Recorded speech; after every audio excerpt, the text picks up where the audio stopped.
국경에서 1700km 떨어진 탄약 공장에 폭발 사고가 있었는데요. 러시아는 이 폭발 사고의 원인을 밝히지 않았지만 대다수는 우크라이나의 자폭 드론 공격이라고 추정을 하고 있습니다. 우크라이나 측이 공개한 신형 장거리 미사일 사거리가 3000km까지 나갈 수 있는 순항미사일입니다. 러시아의 정유 생산 능력은 우크라이나의 드론 공격 때문에 크게 약화됐는데 최대 한 38% 정도 감소했을 거라고 분석하고 있습니다. 연료가 없으면 난방도 못 되기 때문에 겨울을 나기가 굉장히 어렵게 되죠. 이 경우에는 분노한 민심이 푸틴에게 향해져서 푸틴 체제에 심각한 위협이 될 수도 있습니다.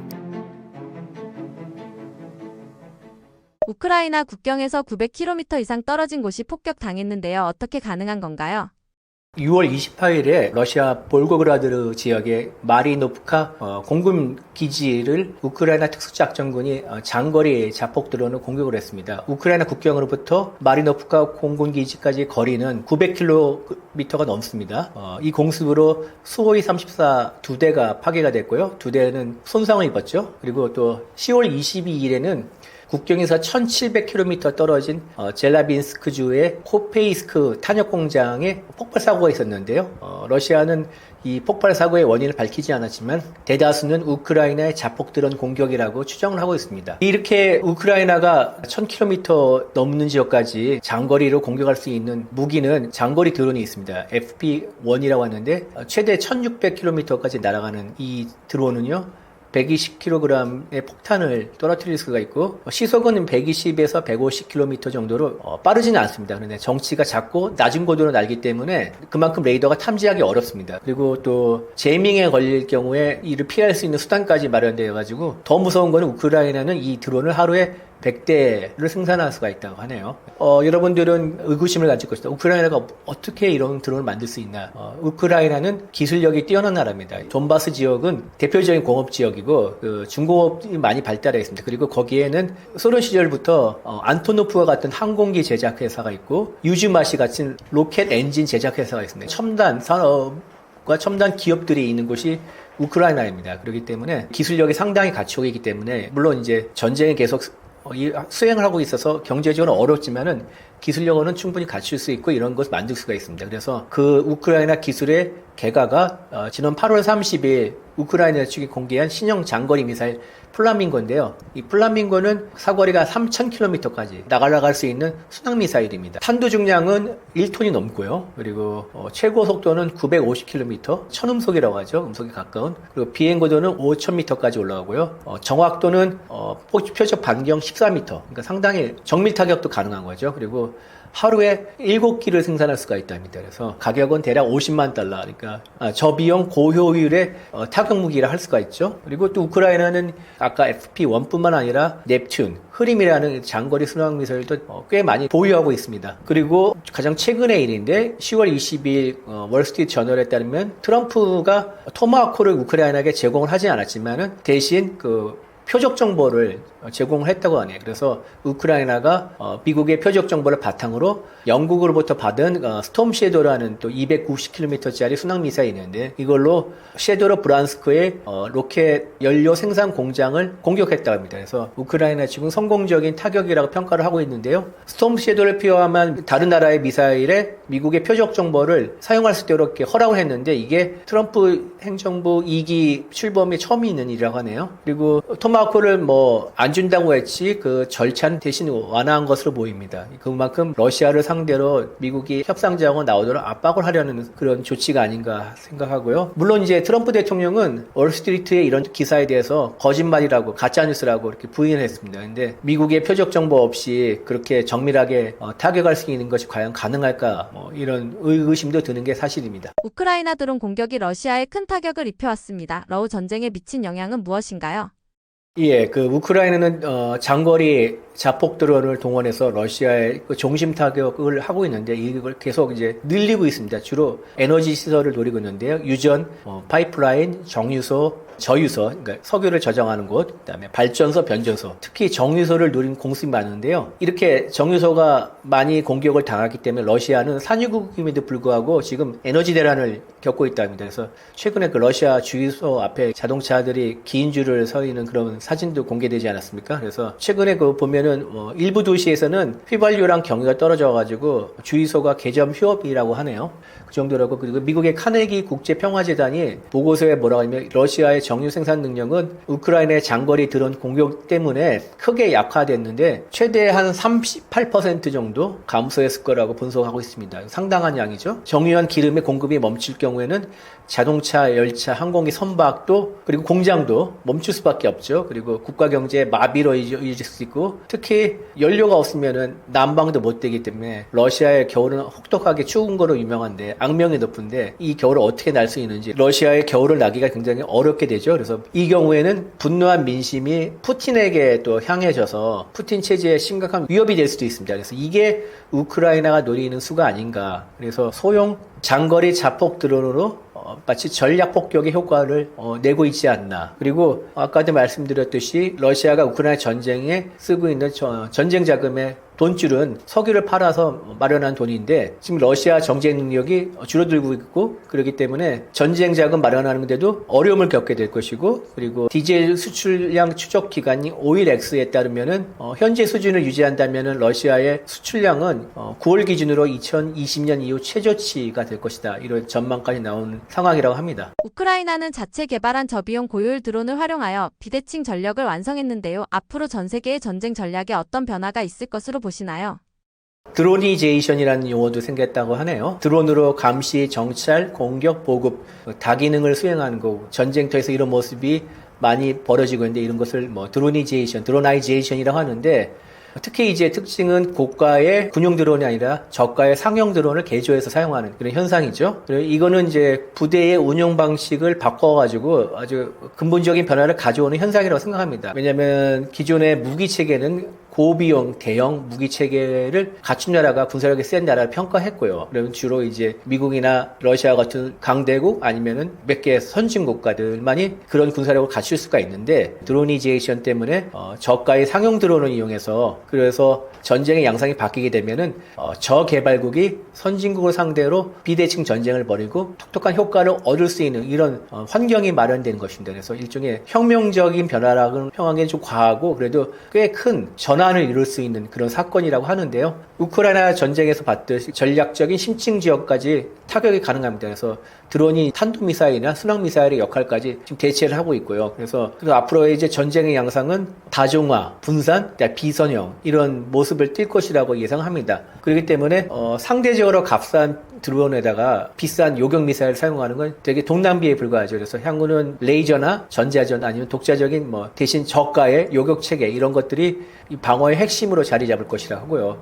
근데 또 한계를 지적하는 목소리도 있습니다. 왜냐면은 드론이 게임 체인저였으면은 우크라이나, 러시아 모두 지금 드론을 상당히 많이 사용하고 있는데 지금 최전선 상황에서 물론 엎치락 뒤치락하고 유지하고 있지 않습니까? 전쟁을 결국 끝내는 동력으로 하기에는 모자르다. 물론 드론을 많이 사용할 것인데 드론 때문에 전쟁을 이기는 것은 아니다. 이런 또 한계를 지적하는 목소리도 있고요. 그리고 우크라이나의 자체 분석에 따르면 드론 하나만으로는 큰 힘을 발휘하지 못합니다. 드론이 포병과 결합하거나 다른 무기와 결합할 경우에는 그럴 경우면 효과가 크다고 생각하고요. 그리고 지금의 이제 드론의 가장 큰 문제는 자율 무기, 그러니까 AI가 아직 발전하지 않고 여러 가지 윤리적 문제도 있기 때문에 그래서 한 대의 드론을 한 사람이 계속 한 명의 오퍼레이터가 계속 지켜보면서 조정하는 그 모습이 있기 때문에 앞으로 스워밍이라고 하지 않습니까? 여러 개의 드론 한꺼번에 묶어서 한꺼번에 움직이면서 각자 알아서 임무를 착착착 나눠서 공격을 하거나 방어를 하는 그런 AI가 그 정도로 발전하기 전까지는 지금 이런 상황이 계속 지속되지 않을까 생각합니다. 러시아 내부에서는 이번 사건 어떻게 보고 있나요? 러시아의 언론에 따르면은 아까 3,000km까지 나간다는 플라밍고 미사일을 요격에 성공했다고 발표를 했습니다. 그리고 또 플라밍고 미사일의 잔해로 추정할 수 있는 물체까지 사진을 공개했는데요. 그리고 러시아 국방부는 우크라이나의 드론 공격을 방어를 하면서 전원 완전히 요격했다. 상황은 완전 통제 중이다. 드론 발사 원점을 이미 경멸했다. 이런 메시지를 자꾸 반복하고 있습니다. 그래서 장거리 드론 공격에 대해서 피해가 일어나는 것에 대해서 공식적으로 인정하지 않는 분위기인데요. 왜냐하면 피해가 드러난 경우에는 방공망이 충분하지 않았다거나 이런 여론이 일면서 국민적 불안감이 커질 수가 있기 때문에 국민을 불안하지 않게 하려고 숨기고 있는 그런 상황이라고 볼 수가 있습니다. 그래서 친정부 미디어도 있지 않습니까? 특히 러시아의 그 친푸틴 성향의 텔레그램 이런 유저들은 도발 응징 프레임으로 이 사건을 다루고 있다네요. 우크라이나의 드론 공습을. 그러니까 서방이 도와줘서 우크라이나가 이런 무기를 만들어 가지고 사용을 하고 있어서 우리 애꿎은 그리고 죄 없는 러시아 시민들을 괴롭히고 있다. 그래서 우리는 거기에 대해서 응징해야 된다. 이런 생각을 주입하고 있는 중이라고 합니다. 그러나 군 내부나 일부 러시아의 양식 있는 전문가들은 현재 러시아의 방공 체계가 문제가 있고 그렇기 때문에 심각하다 이런 우려의 목소리도 내고 있고요. 그리고 우크라이나의 장거리 드론 공격은 러시아 사회의 그 전쟁의 고통과 경제적 부담을 직접 전가할 수 있는 계기라는 인식하고 있는 분위기라고 합니다. 그래서 러시아 역시 장거리 드론이나 미사일을 많이 만들어가지고 맞대응해야 된다 이런 목소리가 높아지고 있다고 합니다. 이번 사건이 앞으로의 외교적 확전 위험이나 평화협상 구도 한반도 안보에는 어떤 변화를 줄 것으로 보시나요?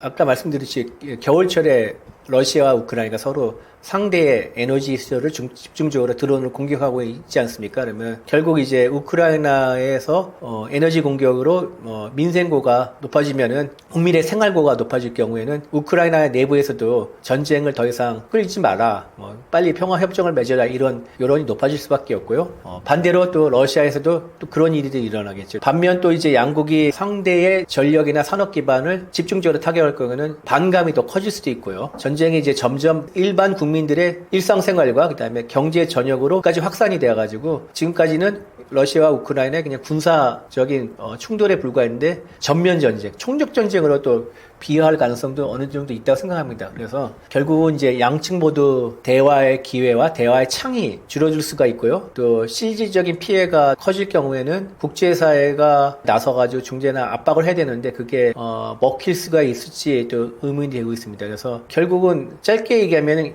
이 같은 행위는 전쟁을 더 길게 끌어서 또 평화나 종전의 가능성을 낮출 수밖에 없고요. 그만큼 더 국제사회는 더 큰 피해를 입게 되는 것이죠.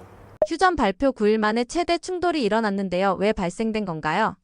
예, 드디어 10월 10일 이스라엘과 하마스가 휴전을 했죠. 트럼프가 중재했고 이집트 등 아랍 국가들이 이제 많이 도와줬죠. 그래서 휴전 조건이 이스라엘이 24시간 이내 가자 지구에서 군을 철수하면은 하마스는 72시간 이내 모든 인질을 석방하고 그리고 근데 인질이라면 생존자 플러스 사망한 사람까지 포함입니다. 그래서 인질의 죽음까지 넘겨주겠다. 그리고 이스라엘은 그 대가로 억류한 1,900명 정도의 그 팔레스타인 시민을 석방하겠다. 그리고 1단계가 끝나면 이제 2단계로 하마스는 무장해제를 하고 가자 지구의 통치는 팔레스타인 이제 기술관료로 구성된 임시기구에 넘겨지고 트럼프가 평화이사회의 의장이 돼서 이제 이런 재반상을 감시하고 감독하겠다 이런 제안이었습니다. 그런데 휴전협정에 사인을 하고 난 지 아흘해가 되는 10월 19일 이스라엘군이 가자 지구에 공군과 포병을 동원해가지고 20여 곳의 목표물을 타격해서 최소한 34명의 팔레스타인인이 사망했다는 보도가 나왔습니다. 물론 이제 이스라엘이 밝혔던 이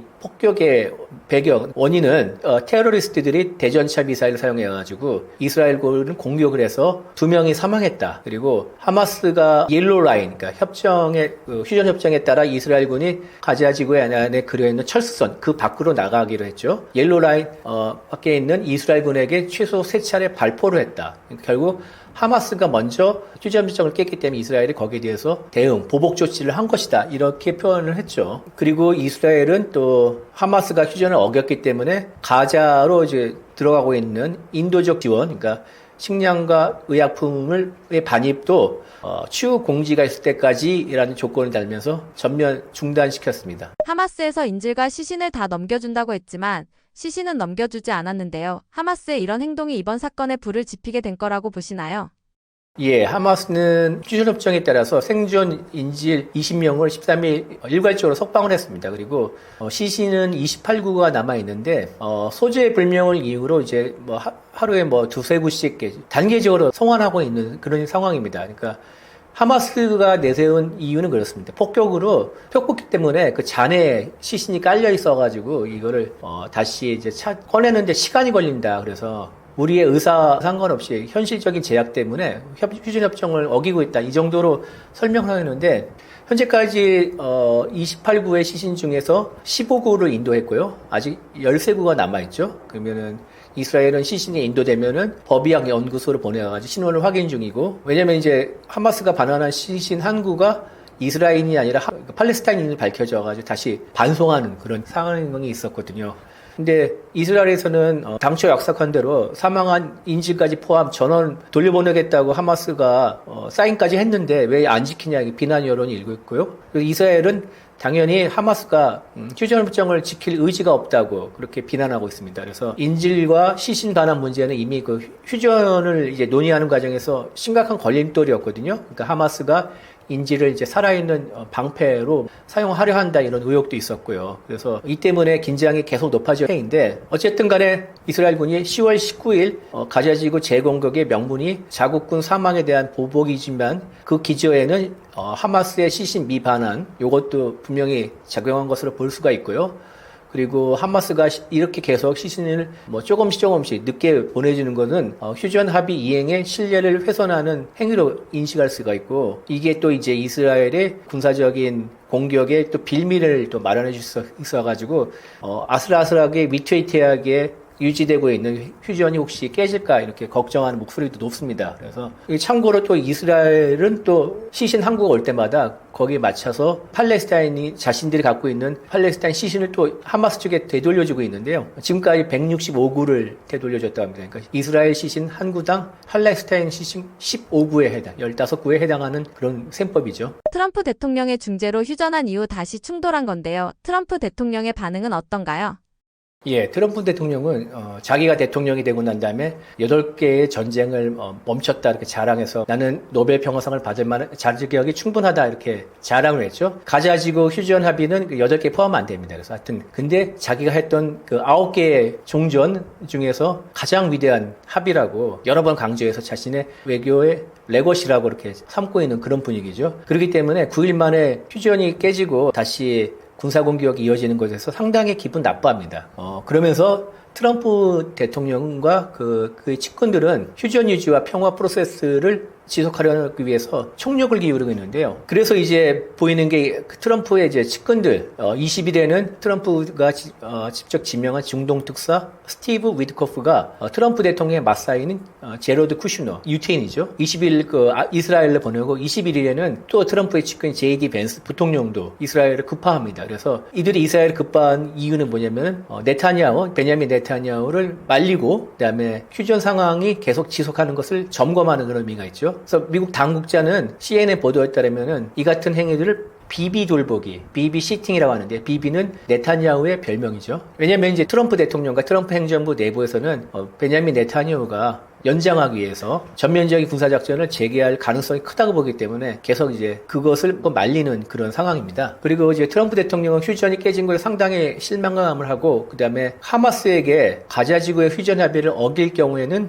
잔혹한 종말을 맞이할 것이라고 경고까지 내리고 있죠. 다만 이제 트럼프 대통령은 일단 이제 19일 이후에 다시 가자지구에서 잠잠하고 있습니다. 군사공격이 추후 이루어진 건 없고 이건 아마 미국이 이스라엘을 강하게 억눌렀기 때문이라 생각하는데 하여튼 휴전 합의가 좀 위태위태한 건 맞습니다. 위태위태한데 그래도 계속 지킬 수 있다는 이거 믿음을 보이고 있고 그다음에 심지어 가자지구에서 이스라엘 군인 2명이 사망한 배경에는 하마스가 아니라 다른 극단 세력이 소행이라고 이렇게 또 믿는 분위기입니다. 그래서 트럼프는 휴전의 완전한 이행과 평화 구상의 실현을 이루려면은 하마스의 무장 해제 그리고 이스라엘의 군사 철수가 필수적이기 때문에 그것을 이루기 위해서 끊임없이 이스라엘을 압박할 것이고 그리고 하마스에서도 강력한 경고를 보낼 것이고요. 자신의 그 외교적인 성과, 최대의 성과를 지키기 위해서 최대한 노력을 할 것이라고 생각합니다. 미국의 중재에도 불구하고 라파 지역을 중심으로 긴장이 고조되고 있는데요. 이대로 휴전 유지 가능할까요? 19일에 있었던 군사적 충돌은 트럼프가 이렇게 자신의 최대 업적이라 자랑하지만 이스라엘과 하마스의 휴전이 얼마나 조마조마한 위태위태한 그 상황에서 지키기가 상당히 어려운 것이라는 걸 보여주는 사례라고 생각합니다. 미국과 이제 아랍의 중재국들은 휴전 파기의 신호가 되지 않도록 최대한 지금 노력을 하고 있는데 압박과 협상을 지금 병행하고 있죠. 근데 아직 인질 시선이 완전히 반환되지 않았고, 그 다음에 또 하마스가 주도권을 잃어가니까 가자 지구에서 하마스를 대체하려고 지금 무장 정파간 지금 내전이 같이 이렇게 총격전이 벌어지고 있지 않습니까? 그로 인한 긴장, 그 다음에 인도적 지원 문제의 지금 그 지연 이런 것들 복합적인 요인이 휴전 분위기를 많이 좀 약화하고 있습니다. 그건 또 사실이기 때문에 휴전 합의가 이어지려면은 국제사회의 강력한 감시와 이스라엘과 하마스의 지속적인 대화가 필요하고요. 무엇보다도 민간에 대한 인도적 지원이 확대할 필요가 있습니다. 그래서 당장 그 무력 충돌 위험성은 여전히 존재하고 그래서 단기간에 이제 휴전이 안정적으로 유지될 가능성은 그렇게 높지는 않다는 평가가 우세하고 있습니다. 결국은 하마스의 이제 무장 해제가 최대 난관인데 2단계에서 근데 하마스가 지금 이스라엘을 향해 이제 공격하는 뭐 카삼 로켓이나 이런 것들은 내놓더라도 개인화기, 총기 같은 거는 뺏어가는 건 좀 불가능하지 않을까 이런 예상이 지배적이거든요. 그래서 이걸 또 이스라엘이 어떻게 인식할까도 중요한 문제인데 단기적으로 하마스의 무장해제가 변수고 장기적으로는 가자 지구와 그 팔레스타인에 대한 그 인도적 지원 그리고 경제 회복이 이게 관건입니다. 그러니까 결국 가자 지구 내에서 팔레스타인의